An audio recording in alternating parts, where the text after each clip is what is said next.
Bos, apa buat bos? Hey, tengok saya punya topi. Saya punya kepala sudah pening sekarang. Sudah robot punya cermin lah bos. Bukan robot lah, ni Ultraman lah kepala otak. Mana robot? Nampak macam robot ke ni? Okay. Banyak orang tanya sama saya topi sekarang. Saya pun tak tahu berapa mau mana punya post. Lagi orang cakap mau sign lah Cap. Ayo Cap, macam mana kita mau sign lah Cap sini? Boleh aja ni macam sign. Mari. Mana tu pen? Mana pen aja? Ni aja ada sini dah. Okay Cap. Sign apa? Kepala tamat goreng. Ya, tengok sini. Cap. Ni aja. Sekarang nampak macam mana? Boleh tak? Sekarang nampak je? Cuci hilang ah. Ha?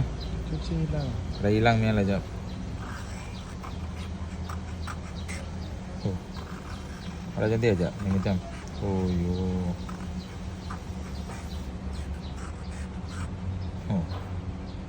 Ni macam ada betul. Macam Sudah jadi McDonald punya logo lah bos. lain lah. Tak ada betul lah jap. Demo dua sign tu jap. Tapi tak ada cantik lah ni. Tengok macam mana kita mau cari lain idea mau kasih sign. So, topi ada limited stock saja. Siapa mau, anda boleh PM kita, nanti orang boleh dapat lah. Okey jap. Okey, jangan tengok saya macam ni. Kat cukup, nanti ada orang panas. Okey, tengok. Kalau minta sign Mia, dia tak ada cantik aja. Ini mau buat lain macam apa macam mau buat aja. Sign. Saya ingat tak ada betul aja. Kita mau cari lain pattern mau buat dia sign. Betul aja? Okay, Betul. ini topi kita simpan, tamu kasih, kita post lain. Okey, cukup cut.